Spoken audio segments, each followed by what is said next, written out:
ओम शांति, ओम शांति, ओम शांति। 23/4/26 है आज की डेट।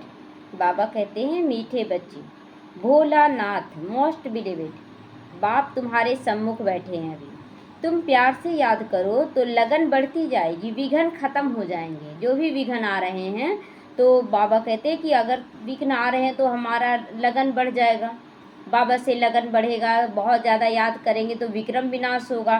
तो जैसे जैसे हमारी लगन बढ़ती जाएगी, विक्रम विनाश होगा तो हमारे जो विघ्न है वो भी समाप्त हो जाएंगे।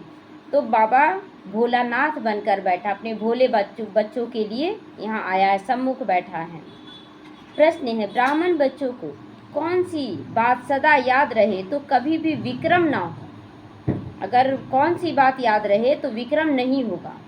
उत्तर है, जो कर्म हम करेंगे हमें देखकर और करेंगे।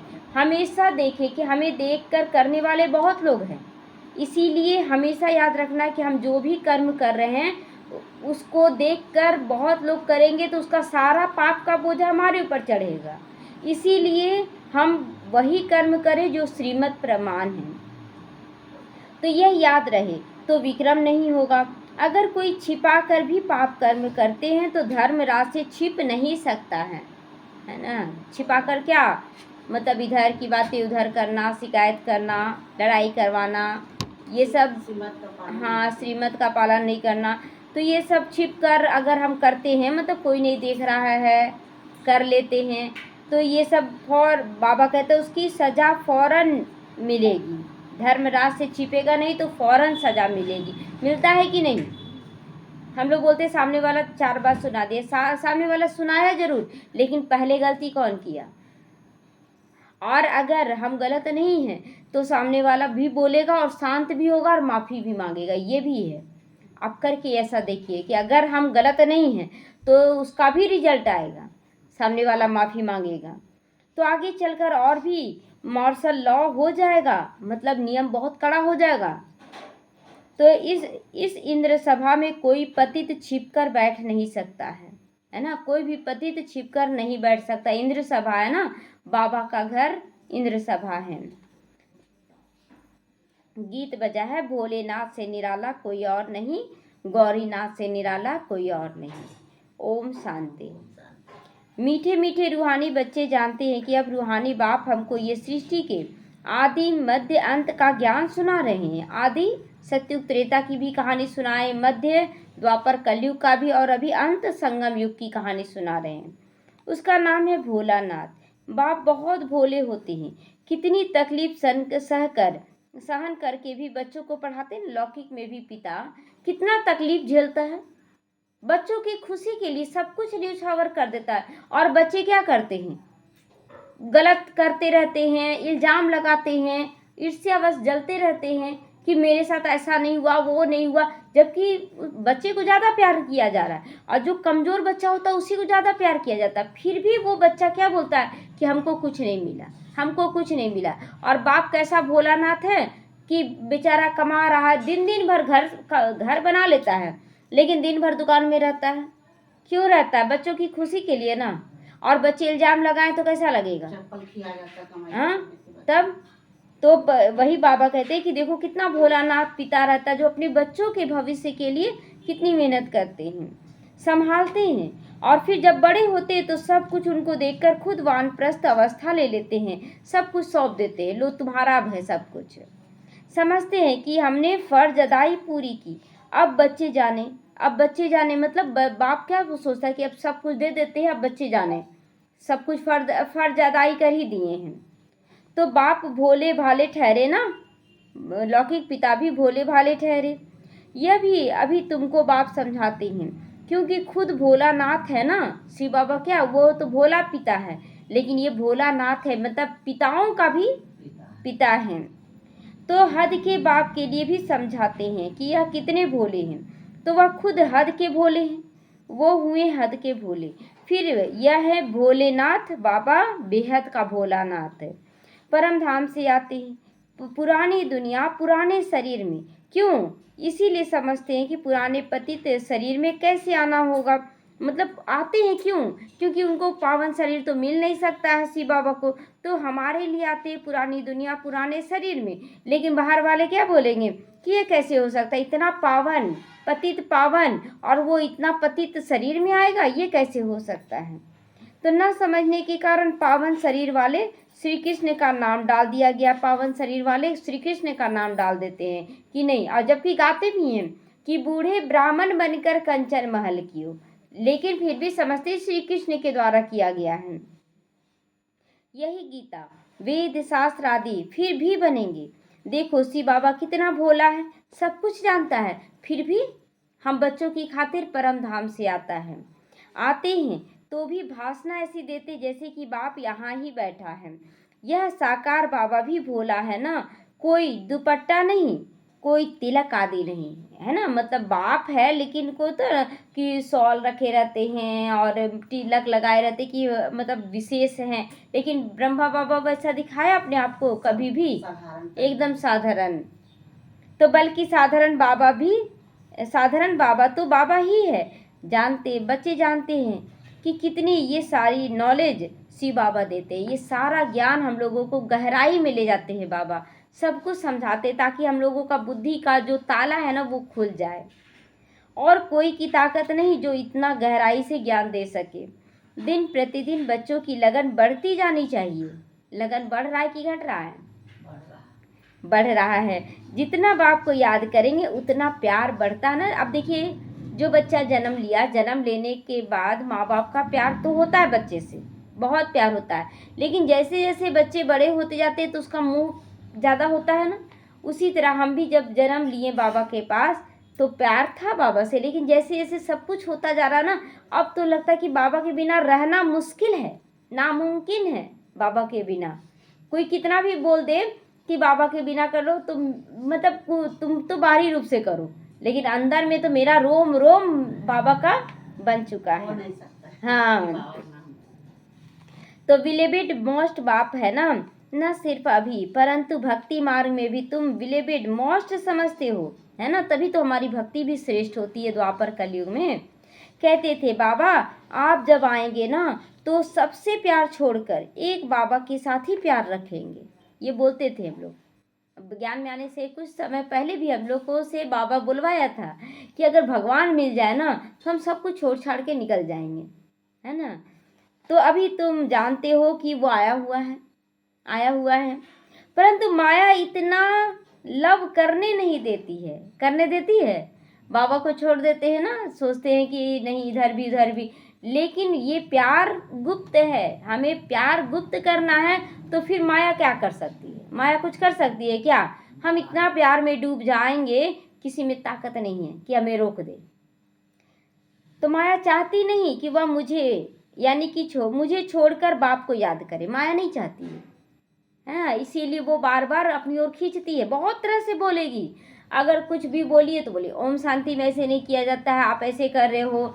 अगर करते हो अच्छा से, ओम शांति में तो इतना करवाया जाता है, ऐसे कर दिया जाता है। मतलब दोनों तरफ से चैन लेने माया नहीं देती है, और उसमें फिर बच्चे मूंझ जाते, करें ना करें। लेकिन जो सही है सो करना ही है, चाहे तुम कुछ भी बोलो, हमको करना है।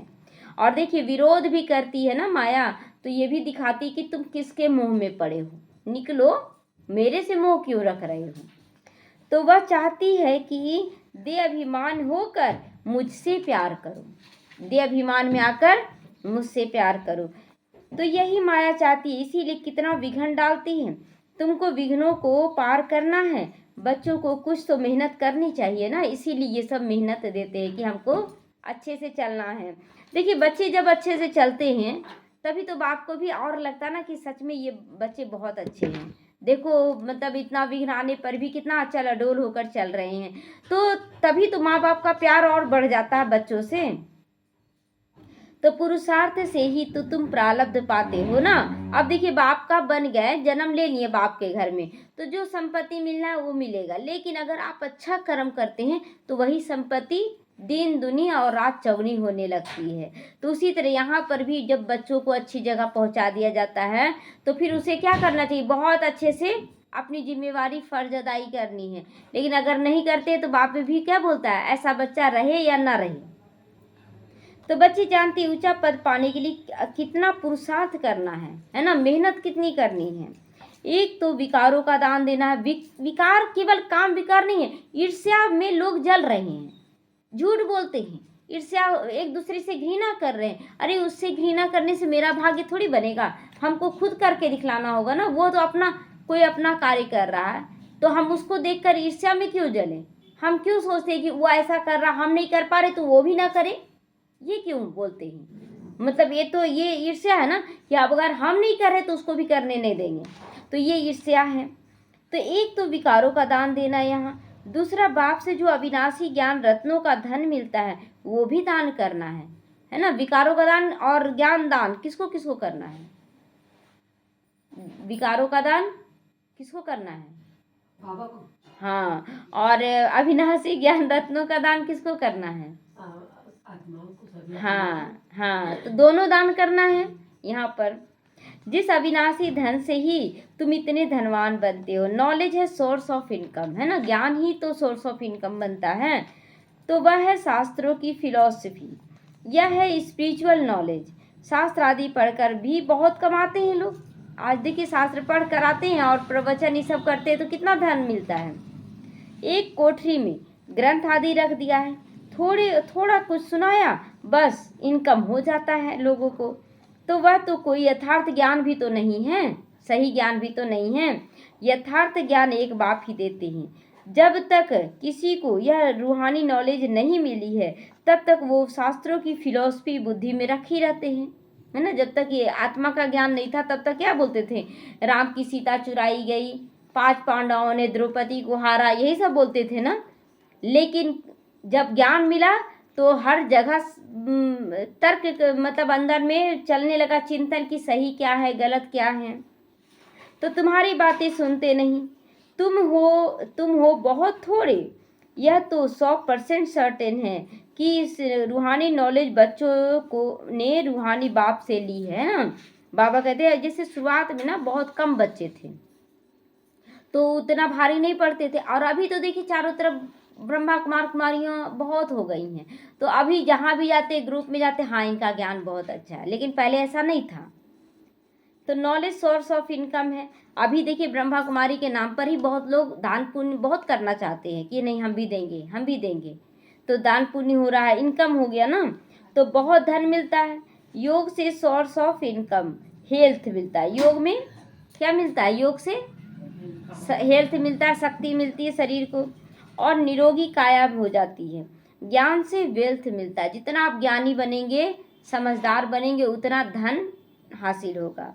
तो यह दो मुख्य सब्जेक्ट है, ज्ञान और योग। अब देखिए, फिर कोई अच्छी तरह से धारणा करते हैं तो कोई कम धारण भी करते हैं, तो वेल्थ भी कम नंबरवार मिलती है। अगर धारणा कम करेंगे, ज्ञान तो सबको मिल गया, लेकिन जैसे पैसा बहुत कमा रहे हैं, लेकिन एक तरफ से पैसा कमाई हो रहा है, दूसरी तरफ खर्च हो जा रहा है, ठहरता तो नहीं है।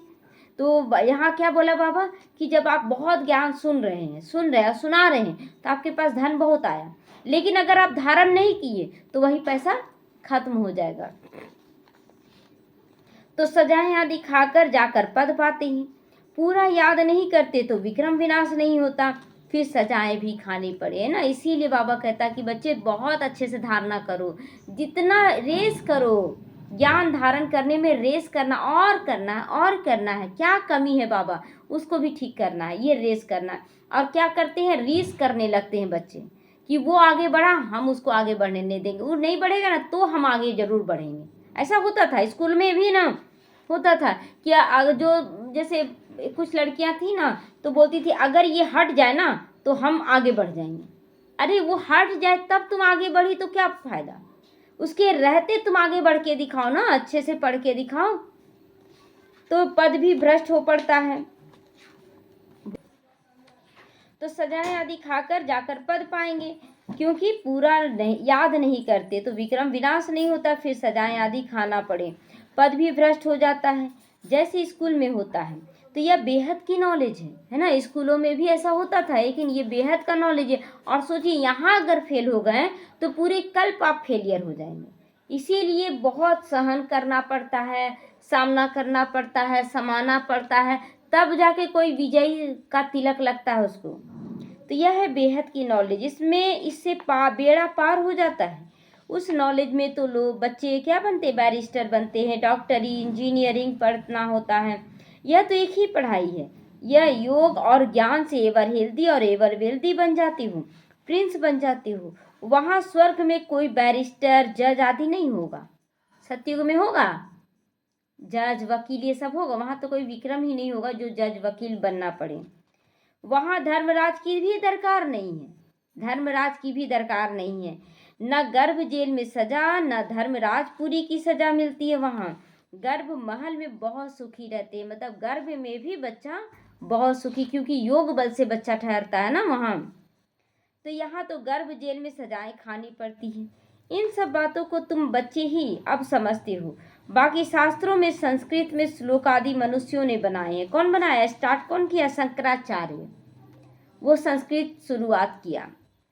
पूछते हैं सतयुग में कौन सी भाषा होगी, कौन सी भाषा चाहते हैं, संस्कृत की हिंदी, हिंदी चाहते हैं ना। तो भी अभी का जो हिंदी है ना वो मिक्सचारिटी है, उसमें सब भाषा मिला हुआ है।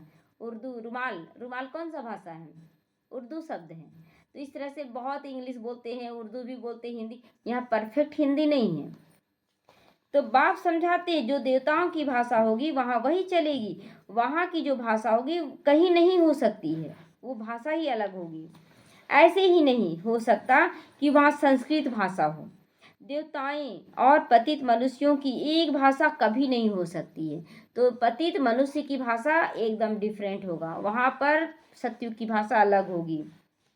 वहाँ भी की जो भाषा चलेगी वहाँ होगी, लेकिन इसमें क्या चिंतन चलना वहाँ कौन सी भाषा चलेगी, हम पहले तैयारी तो करें।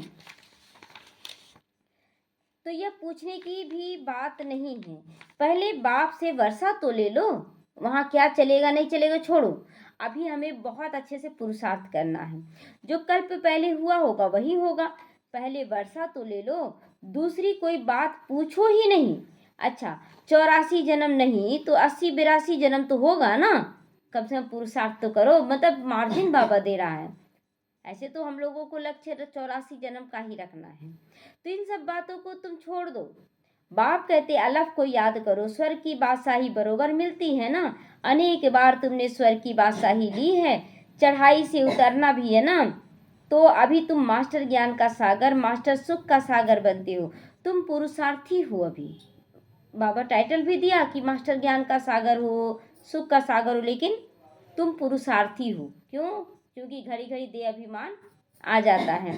तो बाप तो कंप्लीट है ना, इसलिए उसको सागर कहा जाता है। बाप में जो ज्ञान है वो बच्चों में भी है, परंतु तुमको सागर नहीं कहा जा सकता। क्यों नहीं कहा जा सकता, क्योंकि घड़ी घड़ी हम अपने लिए सोचने लगते हैं। सागर तो एक होता है ना, सिर्फ अनेक नाम रख दिए। बाकी तुम हो ज्ञान सागर से निकली हुई नदियाँ। तो तुम हो मानसरोवर, नदियाँ है ना। मन को सरोवर बना लो, मानसरोवर बना लो, पवित्र बना लो। तो हम सब क्या हैं, नदियाँ हैं। नदियों पर नाम भी रखे हुए हैं, जैसे ब्रह्मपुत्र सबसे बड़ी नदी है। कौन है सबसे बड़ी नदी, ब्रह्मा बाबा हैं। तो कलकत्ते में नदी और सागर का संगम होता है, उसका नाम ही है डायमंड हार्बर। तुम ब्रह्मा मुख वंशावली हीरे जैसा बनती हो, तो हमारे लिए डायमंड हार्बर कहाँ है, हार्बर कहाँ है, मधुबन में ना, मधुबन में ना सब मिलते हैं। बड़ा भारी मेला लगता है, बाबा इस ब्रह्मा तन में आकर बच्चों से मिलते हैं। यह सब बातें समझने की है, फिर भी बाबा कहते हैं बच्चे मन मना भो, मतलब जहाँ भी रहो तुम मन से मुझे याद करो, बाबा को याद करते रहो। वह मोस्ट बिलीवेड सब संबंधों का सैक्रीन है कि नहीं। सैक्रीन, सैक्रीन ना बहुत मीठी चीज़ होती है, मतलब इतना थोड़ा सा भी लेंगे ना तो बहुत मिठास हो जाएगा। तो बाबा कहते हैं कि अगर तुम सारे संबंध मेरे से जोड़ लो तो मैं सारे संबंधों का क्या हूँ, सैक्रीन हूँ। तो सोचिए कि कितना मिठास देगा अगर थोड़ा सा भी बाबा से संबंध जोड़ लेते। तुम ही मेरा बेटा हो बाबा, हमको किसी से आस नहीं रखना है। तुम ही मेरे पति हो, तुम ही मेरे पिता हो। देखिए कैसे बाबा पूरा करता। अभी दरकार ही नहीं पड़ता है कि हम मतलब किसी को याद करें, किसी को हर वक्त बोलते हैं बाबा है ना बैठा हुआ, बाबा है ना। कितना नशा है, दुनिया वाला बोलता है अरे कहाँ है बाबा, इन लोग बाबा बाबा करती है, लेकिन हम लोगों को तो है ना कि हमेशा बाबा मेरे साथ है, ये नशा रहना चाहिए। तो वह सब संबंधी है, वह सब संबंधी है विकारी, उनसे दुख मिलता है। बाबा तुमको सबका एवजा देते हैं, मतलब सारे संबंधों का रस या फल देते हैं, सब संबंधों का प्यार देते हैं, कितना सुख देते हैं, कोई इतना सुख दे ही नहीं सकता। कोई देते भी है तो अल्पकाल के लिए आज दिया, अगर कल उसको कमी नजर आए तो छोड़कर चला जाएगा, हमेशा के लिए नहीं देगा। जिसको ही सन्यासी काग विष्टा के समान सुख कहते हैं। दुख धाम में तो जरूर दुख ही दुख होगा। तुम बच्चे जानते हो, हमने ये अनेक बार पाठ बजाया है, परंतु हम ऊंचा पद कैसे पाएं, उसका फिक्र रहना चाहिए ना, ये फिक्र हमेशा रहना चाहिए कि हम ऊंचा पद कैसे पाएं। बहुत पुरुषार्थ करना है, हम वहाँ फेल ना हो जाए, अच्छे नंबर से पास होंगे तो ऊंचा पद पाएंगे, उसको खुशी भी होगी, है ना। अभी जो मेहनत करना है कर ले, बाद में मिलेगा क्या, मार्जिन मिलेगा, जैसे कि कंपार्टमेंटल देते हैं और क्या क्या होता है ना एग्ज़ाम, सप्लीमेंट्री देते हैं, तो उसमें तो है ऑप्शन कि हम फिर से एग्ज़ाम दे देते हैं और पास हो जाएंगे, लेकिन यहाँ कोई नहीं है, ऑप्शन ही नहीं है। सब एक समान हो न सके, जितना योग होगा उतनी प्राप्ति होगी, है ना। बाबा से जितना योग करेंगे तो बाबा कुछ गलत नहीं होने देता। परीक्षा तो आना ही है ना, ये संगम चल रहा है। बहुत गोपिकाएं हैं जो कभी मिली भी नहीं हैं, बाप से ही मिलने के लिए तड़पती हैं। साधु सन्यासी के पास तड़पने की बात नहीं रहती है। अभी देखिए प्रदीप मिश्रा आ रहे हैं रांची में, लोग भीड़ लग रहा है, लोग जा रहे हैं बहुत लोग।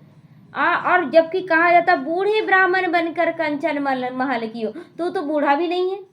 हाँ मतलब अगर बोल दिया जाए कि बाबा आते हैं बूढ़े तन में, तो बूढ़ा भी नहीं है। और लोग एक आदमी से मिले, क्या वो आदमी सबको प्राप्ति कराएगा क्या, सबसे अपनापन दिखाएगा क्या। लेकिन आप जाकर तो देखिए कितने बच्चों का अनुभव है। आदि रत्नों में भी बोलते हैं ना कि एक बच्चा गया सबसे पीछे बैठा, जगह नहीं मिला, और बाबा से अंदर ही मन में बोला बाबा अगर तुम आए हो तो मुझे आगे तो बुला लो, और तुरंत आगे बुला लिया गया उसको। कौन सुना, लेकिन प्रदीप मिश्रा सुनेगा क्या, हाँ कि आगे बुला लो हमको, अपने पास बिठा लो, वो नहीं बिठाएगा। तो यहाँ तो शिव बाबा से मिलने के लिए आते हैं ना, वंडरफुल बात है, दिखता नहीं है लेकिन हमारे मन की बात वो जान लेता है। तो घर में बैठकर याद करते हैं शिव बाबा हम आपके बच्चे हैं, आत्मा को स्मृति आती है।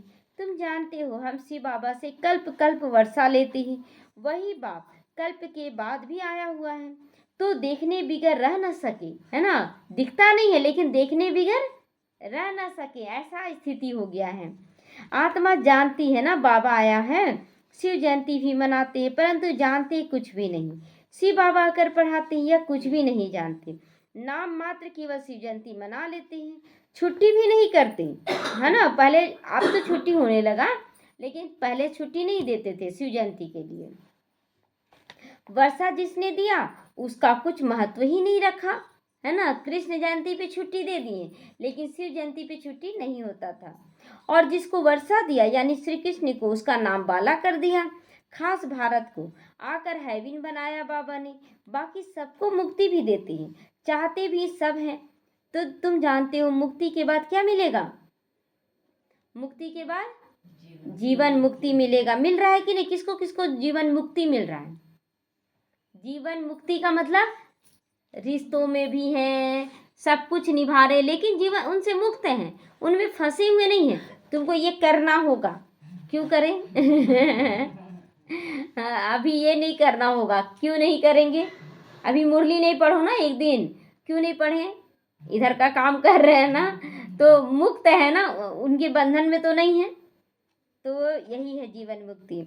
बाप आकर माया के बंधन से मुक्त कर देते। मुक्त हुए हैं कि नहीं सभी, हाँ कि आज बोला जाएगा कि आज मत करो ना, ये छोड़ दो ना, एक दिन तो छोड़ने की बात है, मुरली एक दिन छोड़ दो, छोड़ेंगे क्या, नहीं। तो बाप को कहा जाता सभी का सदगति दाता, जीवन मुक्ति तो सबको मिलती है नंबरवार पुरुषार्थ अनुसार। बाप कहते हैं यह है पतित दुनिया दुख धाम, सत्युग में तुमको कितना सुख मिलता है। उनको कहते हैं बहिष्ठ। अल्लाह ने बहिष्ठ किस लिए रचा, किसके लिए रचा, बच्चों के लिए। वो रहेगा क्या, नहीं। तो क्या सिर्फ मुसलमानों के लिए रचा बहिष्ठ, अपनी अपनी भाषा में कोई स्वर्ग कह दिया, कोई बहिष्ठ कह दिया। तुम जानते हो हेवन में सिर्फ भारत ही होता है। यह सब बातें तुम बच्चों को बुद्धि में नंबरवार पुरुषार्थ अनुसार बैठी हुई है। एक मुसलमान, जब बाबा कराची में था ना, उस समय की बातें हैं कि एक मुसलमान भी कहता था कि हम अल्लाह के गार्डन में गए, मतलब पहरेदारी का जिम्मेवारी दिया गया था एक मुस्लिम भाई को, और जब वो पहरेदारी कर रहे थे तो उनको साक्षात्कार हो गया बहिष्ठ का, और गए थे तो वही बोले अल्लाह के गार्डन में गए। यह सब साक्षात्कार होते हैं, ड्रामा में पहले से ही नोंधा हुआ है। ड्रामा में जो कुछ जैसे होते हैं ना कि पहले से ही ना सारा कुछ बोला हुआ है कि तुमको ये करना है, तुमको इतना देना है, तुमको इतना करना है, और वो दे दिया जाता है सबके बीच में, वाह वाह कर दिया जाता है कि हाँ। अभी एक जगह गए थे शादी में, तो वहाँ पहले से ही बोल दिया गया था कि देखिए लड़के वाले को कि देखो द्वार छिकाई में तुमको इतना देना है, 10,000 देना है। अब थोड़ा सा हंसी मजाक हुआ, 5 2 3 4 करके फिर 10,000 दे दिया। अब चारों तरफ तो नाम फैल गया, देखो 10,000 मिला, 10,000 मिला, लेकिन बाद में पता चला पहले से बोला हुआ था। तो उसी तरह यहाँ भी है, बाबा पहले से ही सब कुछ तय करवा रहा है और होना है वही सब, हम केवल अच्छा करें। तो ड्रामा में जो होता है सेकंड पास हुआ कहेंगे, कल्प पहले भी ऐसे पास हुआ था, कल हो क्या होना है ये पता नहीं। ड्रामा पर निश्चय चाहिए ना, तो जिसको कोई फिक्र नहीं होगा। हमको तो शिव बाबा ने हुक्म दिया, माँ में कम याद करो और अपने वर्षे को याद करो। क्या हुक्म दिया बाबा? केवल बाबा को याद करो और अपने वर्षे को याद करो, बाकी बातों को छोड़ दो। तो खत्म तो सबको होना ही, कोई एक दो के लिए रो भी नहीं सकेंगे, ऐसे खत्म होंगे। एक साथ पूरा परिवार खत्म हो गया, एक व्यक्ति बच गया, वो रो के क्या करेगा? वो रो नहीं सकेगा, हंस भी नहीं सकेगा, ऐसा स्थिति हो। कौन रोएगा? एक भी नहीं बचेगा तो कौन रोएगा? नहीं, जैसे आंसू सूख जाता है ना, सारे लोग हैं, छोड़ दीजिए। मौत आया और गया, रोने की फुर्सत ही नहीं। मौत आया और तुरंत चला गया, मर गया, तो रोने की फुर्सत ही नहीं रहेगी, आवाज ही नहीं निकलेगा उस समय, रोने का भी आवाज निकलेगा, मतलब इतना अंदर से ये हो जाएंगे ना कि रोए तो रोए क्या करें, ऐसा महसूस होगा।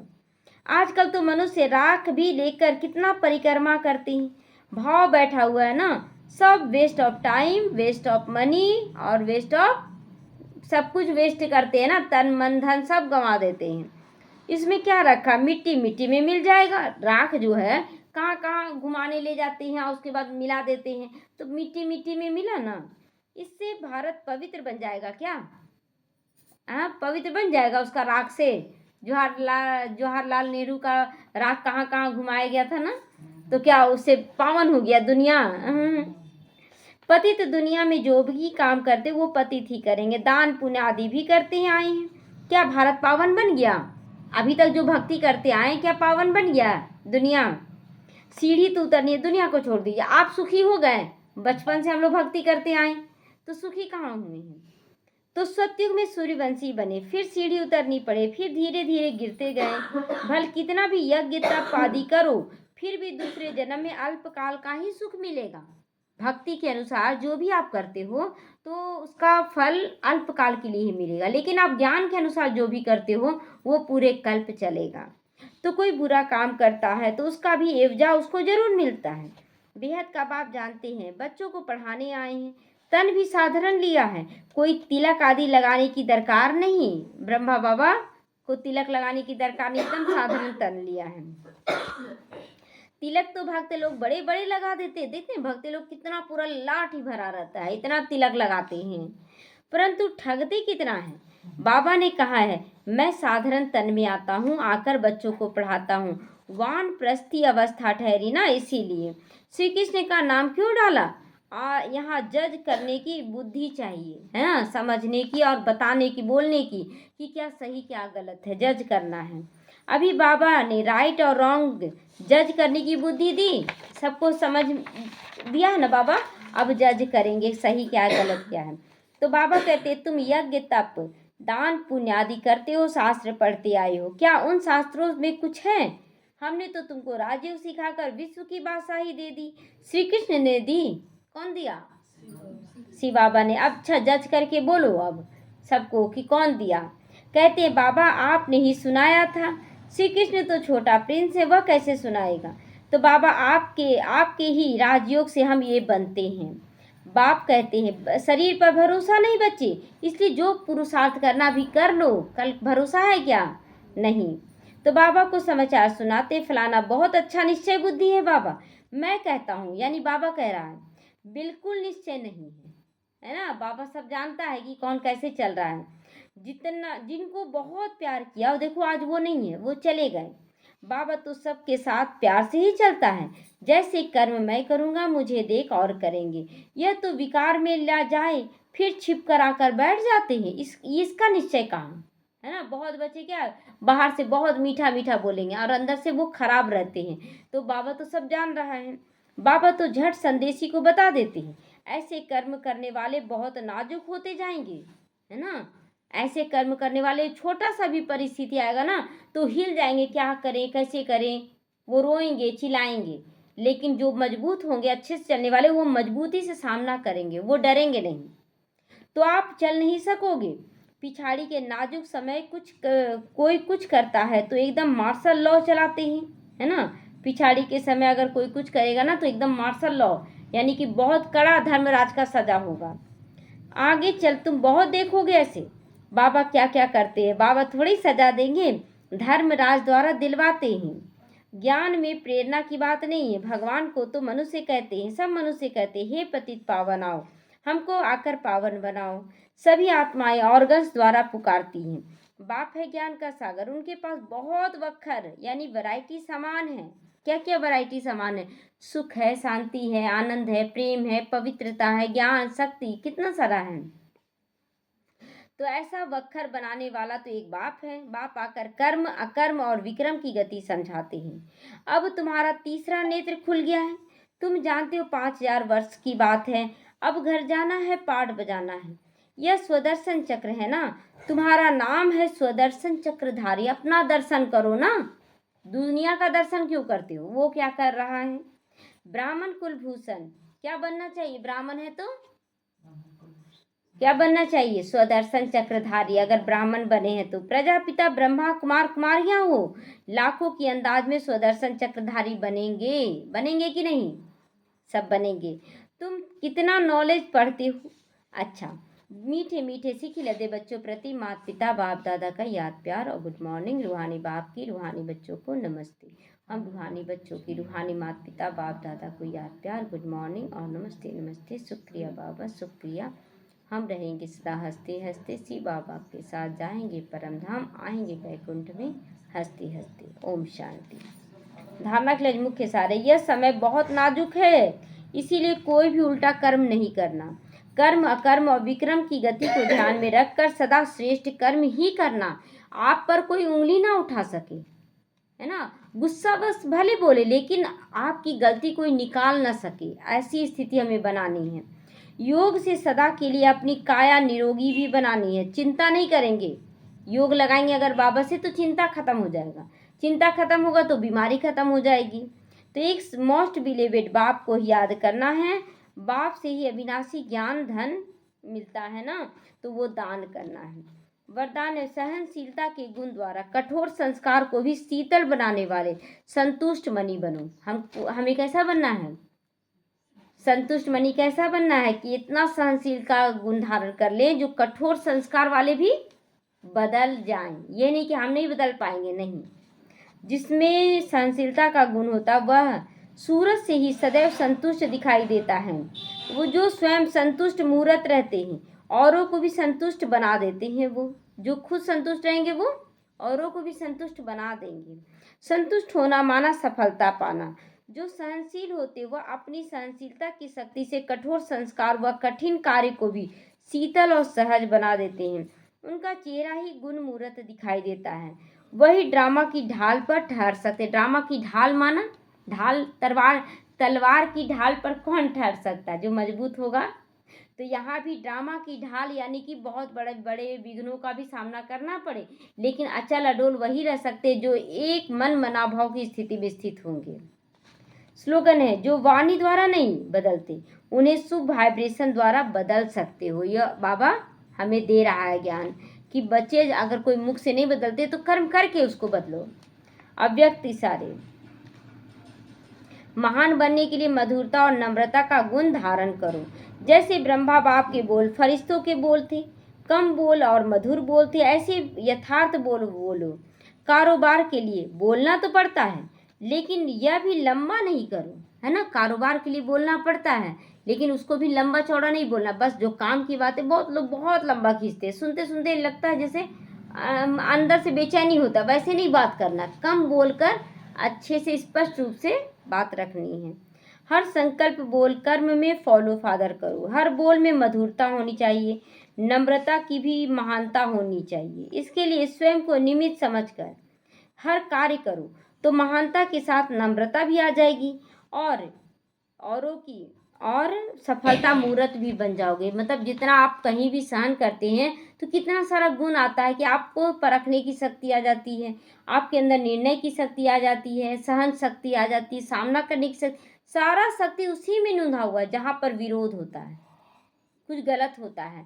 लेकिन अगर हम उससे किनारा कर लिए तो जो गुण क्वालिटी आना चाहिए हमारे अंदर वो फिर धरा का धरा रह जाता है। इसीलिए हमें सहन भी करना है, समाना भी है, छोड़ कर नहीं जाना है। ओम शांति।